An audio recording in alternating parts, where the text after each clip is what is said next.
The first time Adrian Vale walked into Bennett Bloom's with his late sister's dog on a frayed blue leash, the entire front half of Briar Glen pretended not to notice.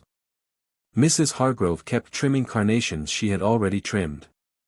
Two teenagers near the register stared at a display of seed packets upside down.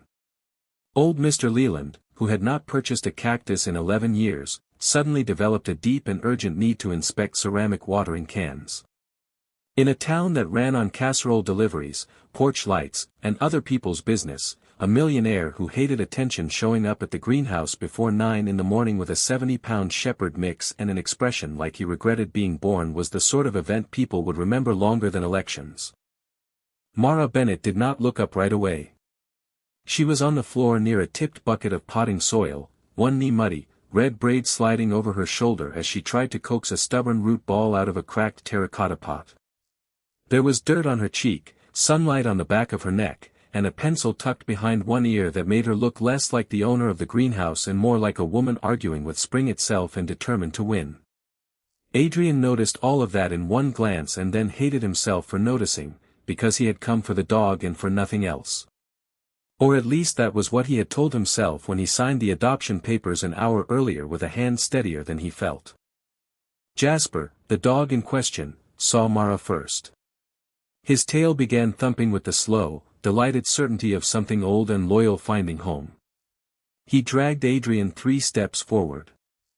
Mara looked up then, and if grief had a strange mercy in it, it was that her face softened before surprise reached it. "You actually did it," she said. Adrian cleared his throat. "I said I would."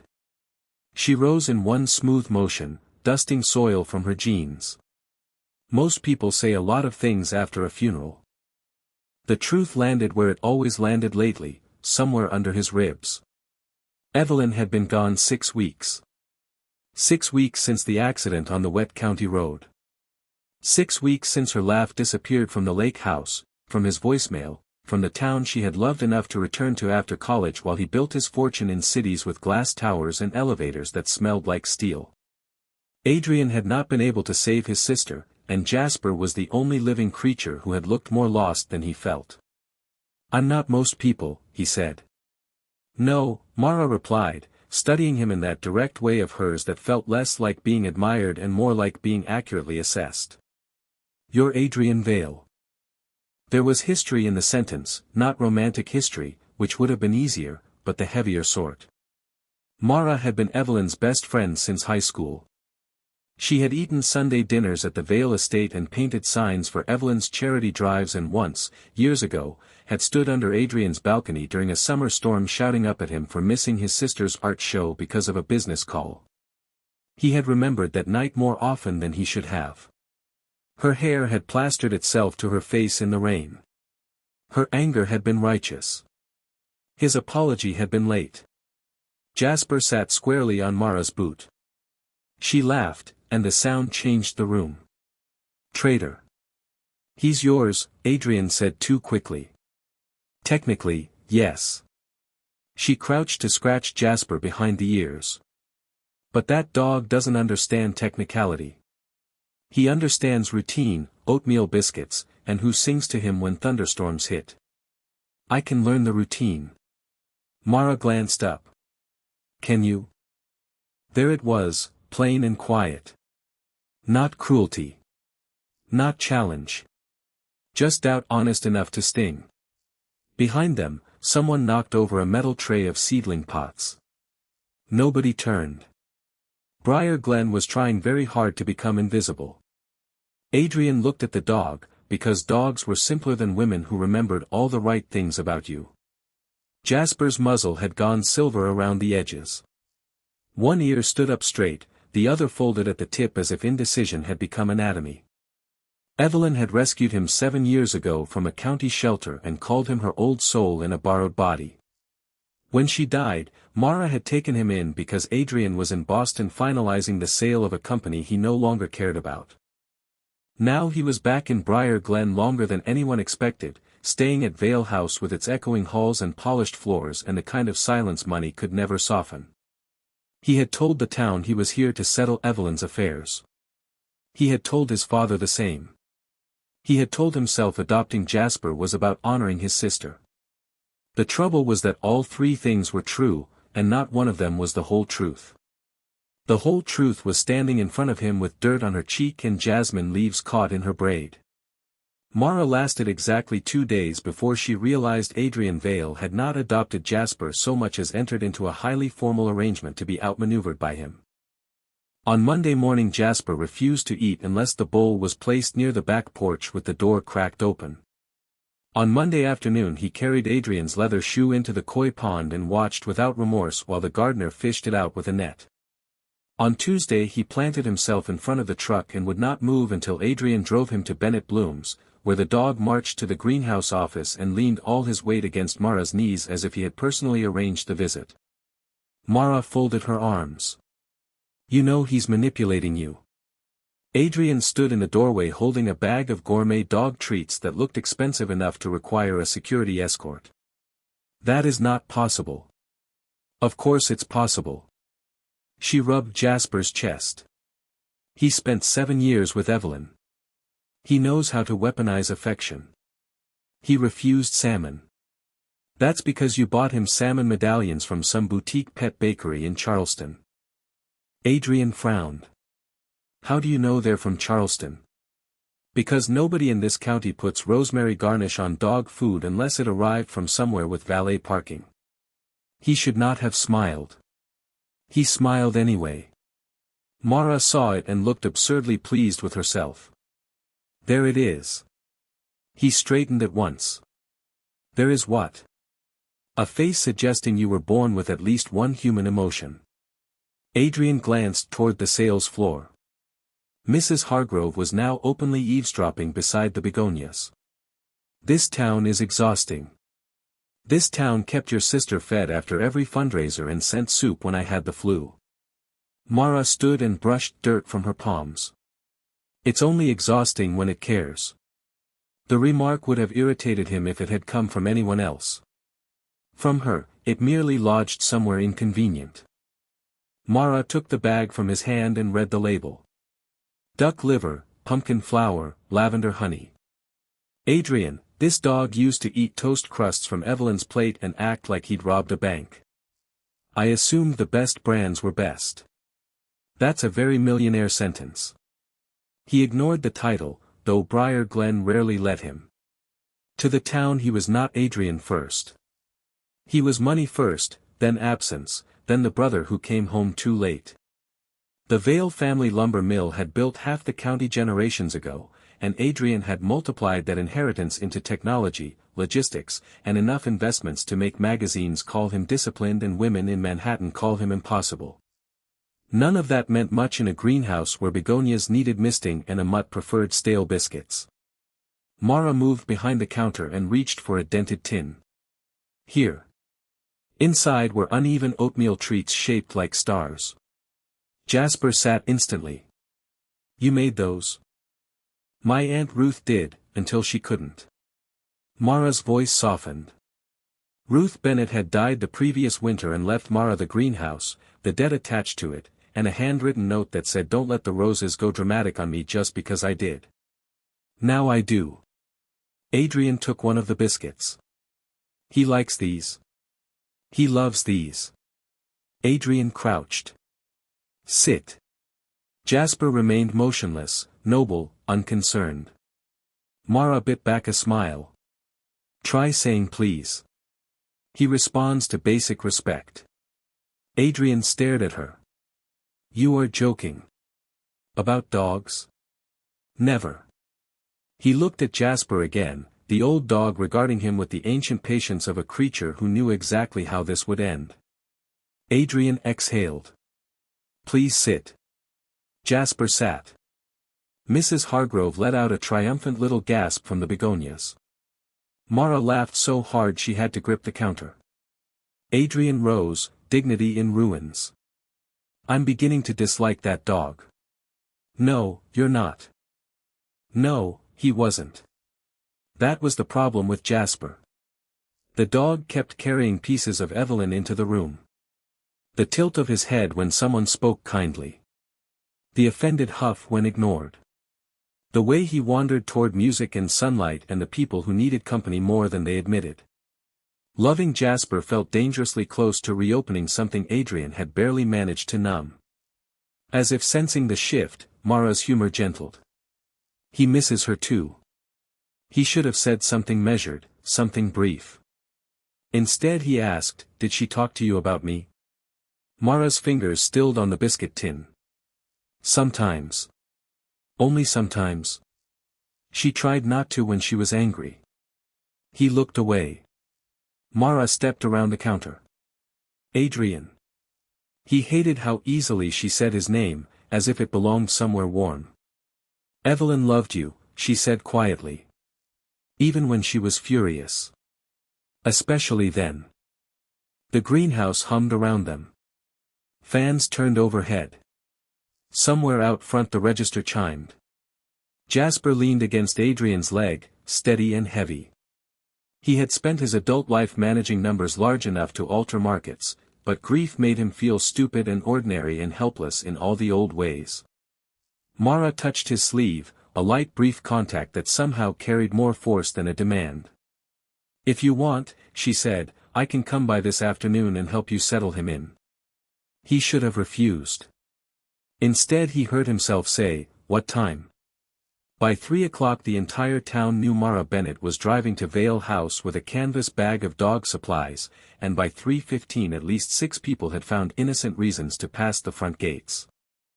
Vale House sat above the lake on a rise of old maples and stubborn stone, all broad windows and inherited grandeur, the kind of place that looked beautiful only if you did not have to live inside the expectations that built it. Mara had been there 100 times when Evelyn was alive, though never alone with Adrian. Back then he had always seemed to exist on staircases and in doorways, half-packed for somewhere else, expensive coat over one arm, phone pressed to his ear, eyes moving toward whatever future was calling him away. In memory he was all angles and distance. In person, with Jasper's leash wound awkwardly around one hand and a smear of dog hair on his black sweater, he looked less untouchable and far more dangerous. Henry Vale met her at the door before Adrian could. He was silver-haired, broad-shouldered, and dressed like a retired senator who had mislaid his nation. His grief sat on him more gently than Adrian's, but it sat there all the same. Mara Bennett, he said, taking both her hands. You are a sight for a lonely house. You say that to all the women carrying pet shampoo?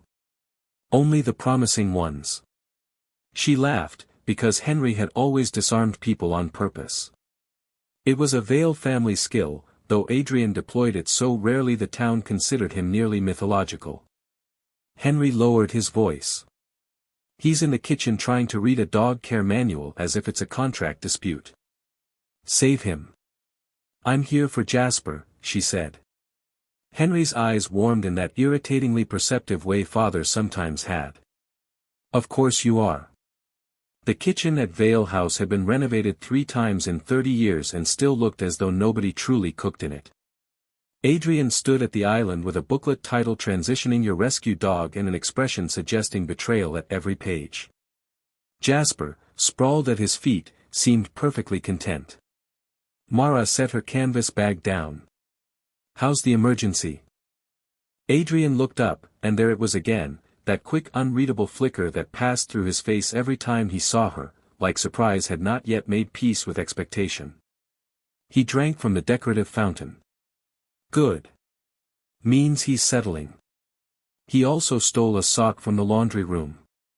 Better. Adrian stared. How are either of those good? Because destruction is a sign of comfort. She began unpacking the bag. Blanket from my place so he has a familiar scent. His biscuits. The old duck toy. Joint supplements. And this. She held up a worn plaid cushion. Don't judge. I wasn't. You were about to. I was wondering why a dog requires better upholstery than most apartments in Boston. Mara dropped the cushion on the floor. Jasper lumbered onto it with a sigh of devotion. Because he's elderly and dramatic. Henry poured coffee with the serene expression of a man watching a play he had purchased front row seats to. Runs in the species, I hear. Adrian gave his father a flat look. Henry sipped with the innocence of a saintly criminal.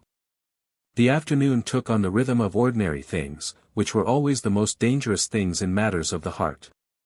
Mara showed Adrian how to hide pills and cheese, how to fold a towel under Jasper's hips when the dog struggled on the stairs, how to leave the study door open because Jasper disliked closed spaces since thunderstorms at the shelter. Adrian listened with the focused gravity he probably gave acquisition meetings. He never wasted a word, but he wasted even less attention, and Mara found that more unnerving. At one point their hands brushed over the biscuit tin. It was nothing. It was ridiculous. It felt like every fan in the kitchen had stopped at once. Henry glanced up from the newspaper he was not reading and said, "Would either of you care to help me with the memorial garden?" Mara turned. "The what?" "For Evelyn." He folded the paper neatly. She wanted to redo the lower terrace into a public garden. Pollinators, benches, native roses. Adrian claims he's considering contractors. Adrian's jaw set. "I am considering them." Henry waved a hand. "He means he's postponing until the end of civilization." Mara looked through the French doors toward the overgrown terrace below the lake path. Ivy had swallowed half the stone wall. Wind moved through the dead hydrangea heads like whispers. Evelyn had once sketched a plan for that space on the back of a grocery receipt while eating pie at the diner. Mara remembered because she had been there, laughing as Evelyn insisted memorials did not have to be solemn if flowers could riot properly. She really wanted it, Mara said. Adrian's gaze stayed on the terrace. "I know. Then let me help." Both men looked at her. Mara lifted a shoulder. "The greenhouse has leftover lavender starts. I know what she wanted because I helped her pick half of it. And Jasper can supervise, which he'll consider public service." Henry brightened with almost indecent speed. "Excellent." Adrian narrowed his eyes. "You planned this?" "My dear boy," Henry said, "if I had planned it, there would be refreshments and a seating chart." It should have annoyed Adrian. Instead something like surrender entered his face, reluctant and brief. "Fine. Saturday." "Saturday," Mara echoed. Jasper thumped his tail once, ratifying the arrangement. When Mara left at dusk, the lake had gone copper under the sinking sun. Adrian walked her to the truck because apparently he had been raised with manners even if he sometimes forgot what to do with them. At the door she turned, bag strap over her shoulder, and found him standing too close for easy breathing. "Thank you," he said. "For the dog? For not letting the house feel so empty." The honesty of it caught them both off guard. Mara looked past him at the lit windows, at the vast old place that had once held music and argument and Evelyn barreling in with paint on her fingers. "It won't always," she said. His mouth shifted, not quite a smile, not quite pain. "You say that like you believe it." "I do." He held her gaze longer than was safe. "That seems reckless." "Hope usually is." She got into the truck before she could say something worse, like "stay hopeful with me," which was absurd because Adrian Vale was the sort of man people watched leave, not the sort they built futures around. And yet in the rearview mirror she saw him still standing there in the drive, one hand in his pocket, Jasper at his side, both of them watching her taillights until the trees swallowed the road. Saturday arrived with sunshine, gossip, and 3 separate casserole offers nobody had requested. The lower terrace at Vale House transformed by degrees into a public spectacle. Henry had only mentioned the memorial garden to the rector, who had only mentioned it to his wife, who had only mentioned it to June Whittaker at the diner, which in Briar Glen was the moral equivalent of announcing a royal engagement with church bells and fireworks. By 10 in the morning volunteers had appeared carrying gloves, pruning shears, folding chairs, lemonade, and opinions. Adrian stood on the terrace in work boots that looked too new to trust, staring at the crowd as if considering whether wealth still permitted escape by helicopter. Mara, kneeling beside crates of lavender, watched him fight the urge and found it indecently charming. You should relax, she called. He lifted a brow. You seem to be confusing me with someone else. From the stone steps above them June Whittaker stage whispered to Mrs. Hargrove, he gets nicer around her. Shoo, Mrs. Hargrove whispered back at exactly the same volume. I'm listening. Mara bit back a grin. Adrian did not. Are they always like this? Worse in winter. There's less to do. Jasper patrolled the terrace with solemn purpose, occasionally accepting tribute in the form of biscuit fragments. Children adored him. Elderly women adored him. A retired mechanic named Leon claimed Jasper had the eyes of a philosopher and therefore deserved his own bench. No one disagreed. The dog moved through the crowd like a beloved mayor. Work began in fits and starts. Adrian proved surprisingly efficient with a shovel, the muscles in his forearms tightening under rolled sleeves as he cleared old roots from the retaining wall. Mara told herself not to notice. Her brain, traitorous organ that it was, noticed the exact shape of his hands anyway. He worked with silent concentration, breaking only when Henry redirected someone from planting roses too close to the drainage run, or when Jasper wandered into the lake grass and had to be coaxed back with scandalous amounts of biscuit. Around noon Mara found Adrian alone by the terrace edge, reading from a weather-softened notebook. Please tell me that isn't a contractor estimate, she said. He looked down at the page. It's Evelyn's sketch. Mara crossed to him slowly. The notebook contained a rough drawing of the terrace, arrows marking native grasses, comments in Evelyn's looping hand. Bench here for old people who pretend not to be old. Bee balm because life is short and bees deserve color. A note near the far corner read, Mara says climbing roses are dramatic, which is exactly why we need them. Mara smiled before she could help it. She never listened to me. No, Adrian said. She collected your arguments the way other people collect recipes. The air shifted around them, grief arriving not as a blow this time but as a presence allowed to stand nearby. Mara traced one finger over Evelyn's handwriting without touching the page. She wanted this to feel alive, not mournful. Adrian nodded.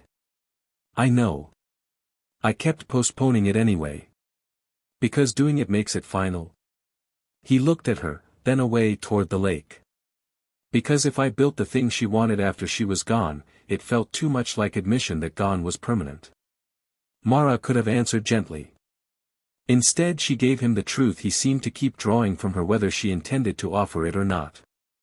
Permanent doesn't wait for our permission. His laugh was quiet and stripped of humor. You have a brutal streak. Only with people pretending delay is a strategy. Something in his expression loosened. Do you always talk to me like this? You mean honestly? Yes. Yes. He should have been offended. Instead he stepped closer, notebook loose in one hand, sunlight cutting across his face. That is either your worst habit or your best. Same habit, she murmured. Somewhere behind them a rake clattered. June Whittaker sighed like a disappointed theater patron. The town, clearly, objected to any near moment not yet made public. Mara stepped back first. You should help Henry with the stone edging. Is that an order? It's self-preservation. By late afternoon the terrace held shape again. Beds had been cleared. Lavender lined the path in soft gray rows. Jasper had stolen one gardening glove, a hot dog, and the affection of every volunteer under 70. Henry declared the first phase a triumph. June distributed pie from her trunk as if victory required pastry, which perhaps it did. Mara stood by the new bench frame washing dirt from her wrists with the garden hose when Serena Ashford arrived. The shift in the air was immediate enough to qualify as weather. Serena emerged from a glossy car in a cream linen dress unsuited to labor, carrying a designer tote and city polish like a personal climate. She was beautiful in the careful way magazines appreciated, all sleek edges and expensive ease. Mara recognized her from the papers, director of the Vale Foundation's Urban Arts arm, rumored +1 at charity galas, the sort of woman who looked born to stand beneath chandeliers and pronounce something meaningful. She crossed the terrace toward Adrian with practiced familiarity. "There you are."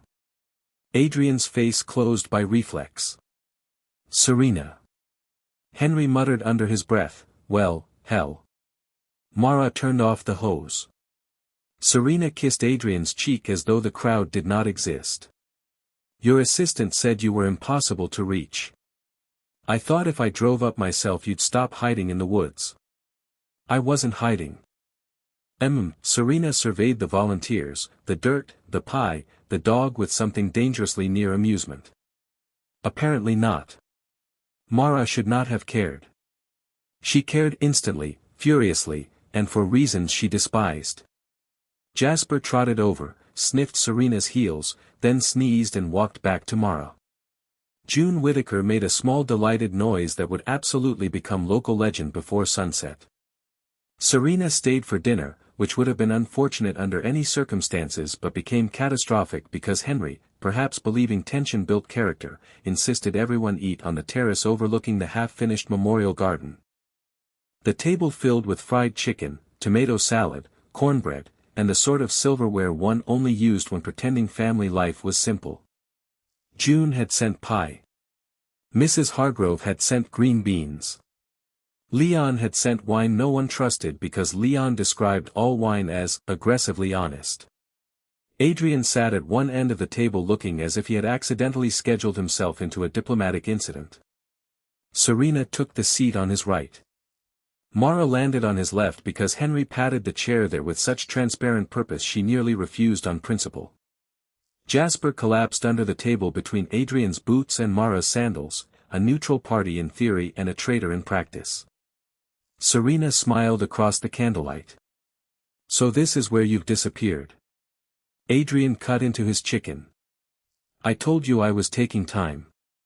You said you needed to settle estate matters." "I didn't realize estate matters came with flower beds." Henry drank wine.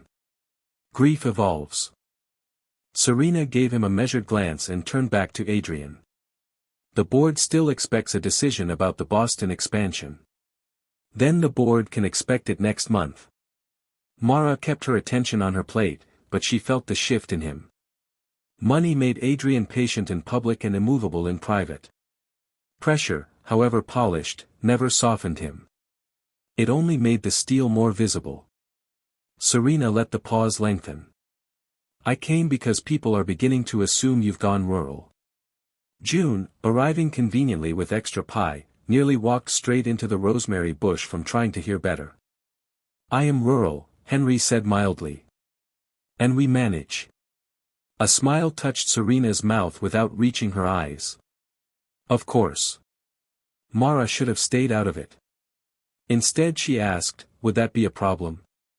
Adrian's gaze cut to her, surprised. Serena folded her napkin.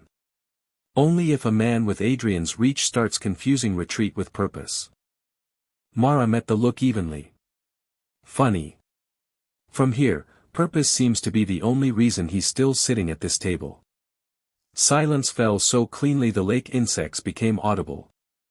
Henry hit a cough in his fist that was definitely a laugh. Serena turned to Adrian. "You didn't mention your gardener was protective." "I'm not his gardener," Mara said. "No," Adrian said at the same time, his voice cooler than the night air. "She isn't." Their eyes met and then broke apart too late. Serena finished dinner with the calm of someone cataloging a social threat. When she finally stood to leave, she touched Adrian's shoulder lightly. "You can call me when you remember what world you belong to."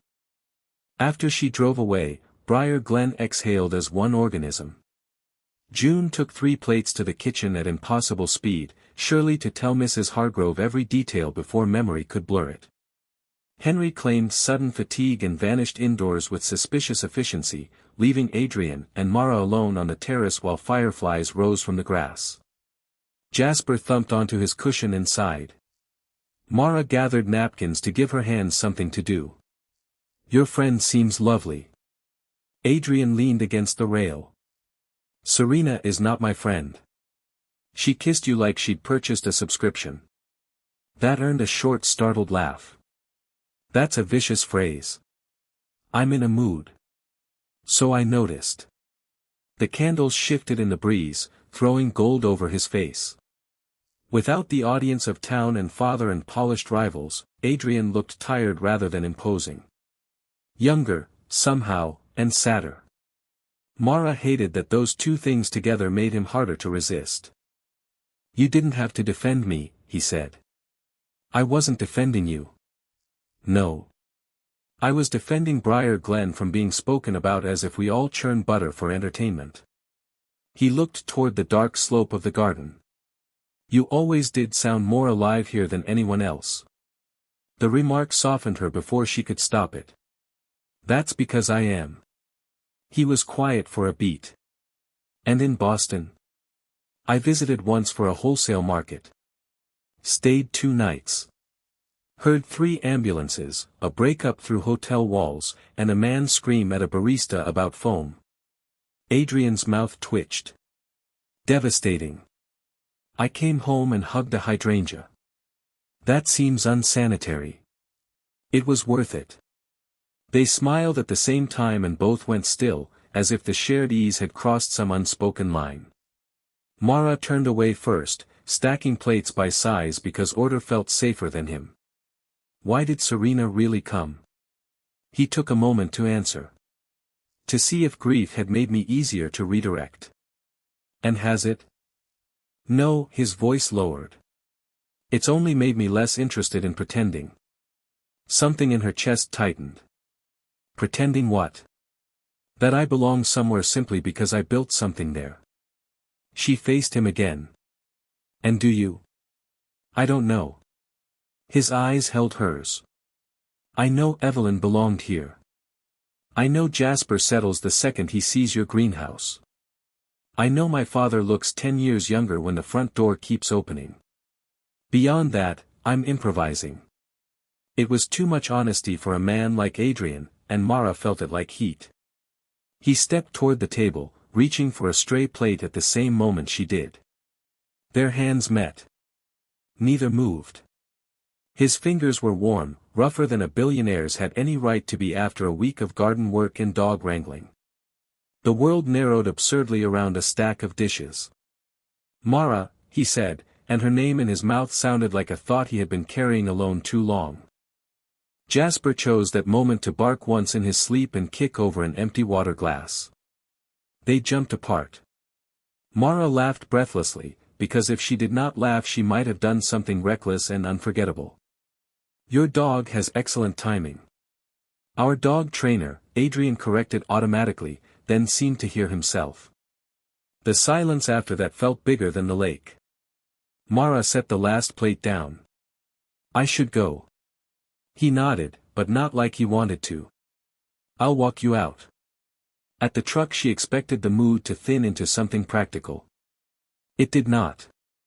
Fireflies stitched light through the trees. The house behind them glowed soft at the windows. Jasper watched from the terrace like a chaperone with moral convictions. You're good with him, Adrian said. With dogs? With lonely things. She swallowed. That's not always a compliment. No, he stood close enough that she could see the tiredness at the corners of his eyes. Sometimes it's a miracle. For one suspended second she thought he might kiss her, and worse, she thought she might let him.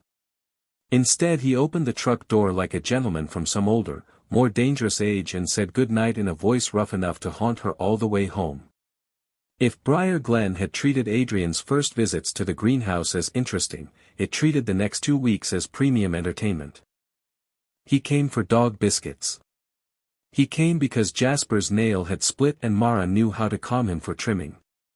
He came because Henry needed advice on shade perennials for the memorial garden and somehow could not ask without Adrian driving over personally. He came because the greenhouse boiler made a noise, worth evaluating, though when he arrived he admitted he knew nothing about boilers and less about noises. Mara began recognizing the pattern by the third excuse. Adrian never lingered idly, never flirted in any obvious sense, never did anything a person could point to and say there that is courtship. He simply kept appearing where she was, carrying coffee she had not requested, dog leashes she had forgotten, boards for the potting bench he noticed was warped, and once a box of old photographs Evelyn had meant to give her and never had. That last one undid them both. They were in the office at the back of the greenhouse while rain tapped the glass roof and Jasper slept on the rug with one paw over his nose. Mara opened the box expecting event snapshots and fundraiser flyers. Instead she found years. Evelyn in paint-splattered overalls grinning from a ladder. Mara and Evelyn at 17 on the lake dock, knees muddy, faces sunburned, a half-finished sign for the harvest fair between them. One photograph showed Adrian in the background of a 4th of July picnic, younger by a decade, jacket off, sleeves rolled, looking not at the camera but at Mara as she laughed at something Evelyn had said. She froze. Adrian saw the photograph in her hand and went very still. I didn't know that existed. You were looking at me. He answered too honestly to lie. Yes. Rain intensified overhead. Mara set the picture down carefully. Why? He could have escaped then. He could have said because Evelyn had just fallen in the lake, because you were making a face, because cameras catch odd moments. Instead he put both hands on the desk and gave her the sort of truth that alters the room. Because you were impossible not to look at. No thunder ever sounded half as dangerous. Mara stared at him. Adrian. I know. His jaw tightened. Bad timing then. Worse timing now. What does that mean? It means my sister was alive then and you were part of every good thing she loved, so I kept my distance. It means now she's gone and every decent instinct I have says grief is a terrible foundation for wanting someone. His eyes did not leave hers. It also means wanting you has not felt temporary for a very long time. The greenhouse seemed smaller all at once, humid and bright and too full of growing things. Mara had imagined many versions of Adrian Vale in quiet weak moments she would never confess to anyone. None of them had prepared her for this one, stripped of polish, saying the thing directly as though self-preservation bored him. She managed, you barely know me anymore. I know enough. A breath. I know you still tuck pencils behind your ear and lose them in your hair. I know you hum when you're worried the roses won't take. I know you feed the delivery drivers whether they're hungry or not. I know Jasper drags me here and I stop pretending I mind. I know every time I leave, the house feels too large again. It would have been easier if he had sounded smooth. He sounded ruined. Mara crossed her arms, not from cold but to keep herself intact. You adopted your sister's dog because you missed her. Yes. And because you wanted to see me? His silence was answer enough. The words should have flattered. Instead they landed in the one fragile place beneath her ribs she kept barricaded. That's not fair. No, he said. It isn't. She turned away, staring through the rain-blurred glass at rows of marigolds trembling under the roof drip. Do you have any idea what that sounds like from my side? Tell me. It sounds like grief gave you a convenient excuse. Her voice shook with anger and something worse. It sounds like if Evelyn had lived, you would have gone on pretending I was furniture in her life. It sounds like Jasper became a bridge you decided to walk across once it was safe enough for you. Behind her, nothing. Not denial. Not defense. Silence, which was somehow more painful. When he finally spoke, his voice was low.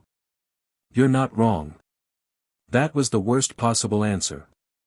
Mara laughed once, sharp and unbelieving. Incredible. He stepped closer. Mara. Don't. She put the photographs back in the box with careful hands that wanted to shake. Do not stand there being honest in a way that costs me everything and call it noble. I'm not calling it noble. Then what are you calling it? His next words came stripped bare. The truth. She looked at him then, really looked.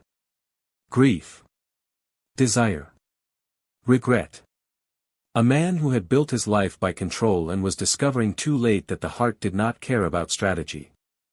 She might have forgiven almost anything if he had only wanted her now, for herself, in the present. But mixed into it was memory and guilt and a dead sister she loved too, and Mara could not bear becoming the place where Adrian deposited what he had failed to say before. Jasper woke and raised his head, sensing trouble. Mara opened the office door. "You should go." He did not move for a second. "I don't want to." "That doesn't matter." His face changed then, closing not from anger but from the brutal discipline he used when no alternative remained. He nodded once. "All right." He bent to touch Jasper's collar, then stopped, as if unsure whether taking the dog would feel like another theft. "I'll send Henry about the benches tomorrow." "Send whoever you like." He picked up the photograph box instead of leaving it, which hurt for reasons Mara could not name. At the threshold he paused, rain dimming the world behind him. "I never thought you were furniture," he said quietly. "You were the room." Then he walked out into the storm, and Mara hated him a little for leaving and much more for speaking as if words could still rescue anything at all. For the next 9 days Briar Glen behaved like a town placed under weather advisories. Adrian did not come to Bennett Bloom's. Henry arrived twice for updates on the memorial garden, speaking gently and asking no questions, which was somehow worse. Jasper stayed at Vale House and began refusing breakfast again.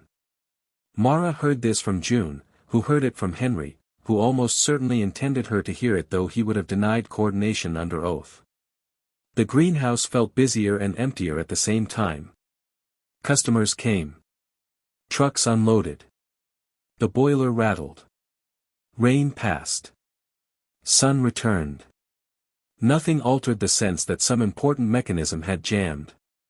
On the 10th evening Mara locked the greenhouse and found Jasper waiting on the porch of her cottage. He sat beside a silver bowl and a folded note in Adrian's spare, severe handwriting. He refused dinner. "Father says he misses routine. I think he misses you. Bring him back if you prefer. Or keep him tonight if you don't. A." Mara stared at the note until the words blurred. Jasper rose with effort and leaned against her legs, tail moving once. Betrayal had always been easier to sustain when dogs were not involved. She crouched to bury her fingers in his fur.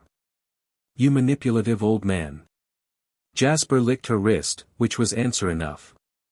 She kept him. The next morning he followed her through the greenhouse with such contentment that even her anger could not fully survive it. He napped beside the seed racks, supervised watering, and accepted handouts from Mrs. Hargrove with saintly patience. By noon half the town knew Jasper was back. By three separate people had remarked that certain men often required the emotional intelligence of elderly dogs to do anything sensible. Mara ignored them all. She might have kept ignoring them if Adrian had not appeared at dusk carrying a leash and looking like a man who had not slept properly in days. The greenhouse was closed. The floor still smelled faintly of wet cedar from that morning's mopping.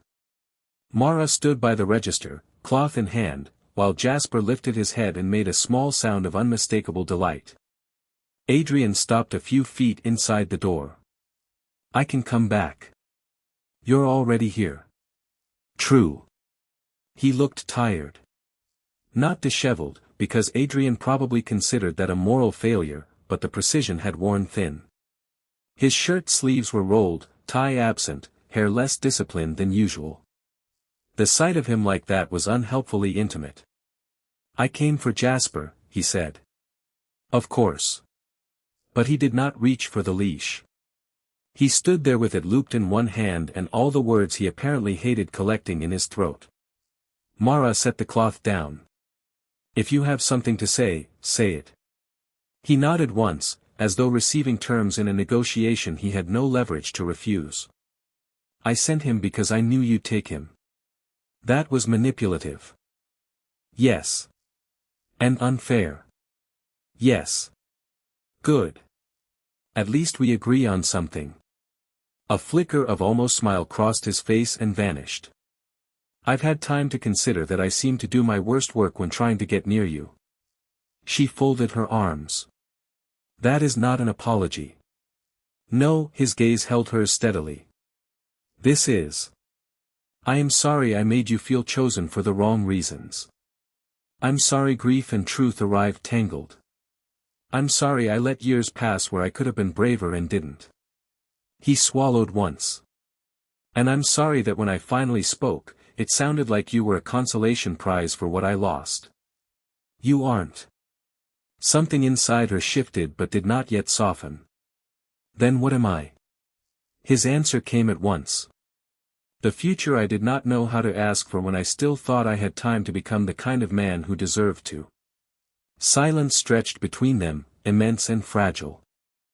Mara looked away first because if she held his eyes too long she would believe him before she was ready. Through the greenhouse glass the evening had gone gold at the edges. Moths tapped softly at the outside pane. Jasper sat between them like a committee chair awaiting progress. Adrian, she said, quieter now, I loved Evelyn too. I can't be where you put all the things you never got to fix with her. You're not. His voice roughened. Mara, my grief belongs to my sister. My love belongs to you. I should have known the difference before I asked you to sort it for me. That landed hard. She turned back. Love is a large word. Yes. You say it like you've been carrying it a while. I have. Every part of him looked braced, as if he expected impact and intended to remain standing through it. It was the same quality that had probably built empires and isolated him inside them. Mara realized then that Adrian's reserve had never been emptiness. It had been fear trained into elegance. He did not withhold because he felt little. He withheld because he felt deeply enough to treat loss like catastrophe. She walked toward him slowly. Why now? Because Jasper stopped eating. A beat. Because the house went quiet again and I realized I would rather be humiliated honestly than admired from a distance for the rest of my life. Against her will, a laugh escaped. That may be the most romantic thing a billionaire has ever said in this county. Low bar. He was close enough now that she could see the hope he was trying not to display. It made him look younger and infinitely more dangerous. Mara let the silence work on him another second, then asked, what happens when Boston calls again? When Serena or some board or magazine reminds you that Briar Glen isn't efficient enough to be your life? He did not hesitate. Then they can call. I'm tired of mistaking movement for meaning. And there it was, the sentence she had been waiting for without admitting it. Not that he could stay tonight. Not that he would try. That he finally knew the difference between acquisition and belonging. Jasper rose and nudged Adrian's hand toward Mara's. The dog, apparently done supervising amateurs, had made his decision. The grand reopening of Evelyn's garden took place 3 weeks later under strings of white lights, a brass quartet assembled by the church music director, and the sort of weather that made even pessimists glance skyward and suspect forgiveness. Briar Glen arrived dressed for celebration and curiosity in equal measure. Children ran along the lake path with ribbons tied to their wrists. June Whittaker wore lilac and claimed credit for at least half the evening despite having contributed only pie, gossip, and emotional pressure. Mrs. Hargrove brought cut roses from her yard because she believed all public events benefited from additional roses regardless of theme. Henry Vale stood near the entrance to the terrace greeting people with proud eyes that grew suspiciously bright whenever anyone praised the benches or the lavender borders or the plaque bearing Evelyn's name. Mara should have been calm. She had spent the entire day placing lanterns, checking tablecloths, pinning slips of ribbon around mason jars, and pretending her pulse was not behaving like a trapped thing. She and Adrian had not rushed after the greenhouse conversation. They had done something riskier. They had moved carefully. Dinners at the diner. Walks with Jasper at sunset. Long conversations on the unfinished terrace where grief and memory and want were all allowed into the same room without one pretending to erase the others. He had kissed her once in the greenhouse loading bay during a thunderstorm and once on the front steps of her cottage while Jasper snored between them. Both kisses had been patient enough to feel serious. Neither had lessened the dangerous sweetness of anticipating the next. Now she stood beside the rose arbor in a deep green dress Ruth would have called sensible until seeing the back of it, and Henry approached with the expression of a man holding fireworks behind his smile. "He's pacing," Henry murmured. "Where?" "By the lower gate pretending to inspect lighting." Henry squeezed her hand. "For what it's worth, I haven't seen him look terrified since he was 10 and tried to hide a salamander in the breakfast room." Mara laughed. "That helps, strangely." "It should. Fear means investment." Across the terrace Adrian turned at the sound of voices. For one brief unguarded second he simply looked at her. Not glanced.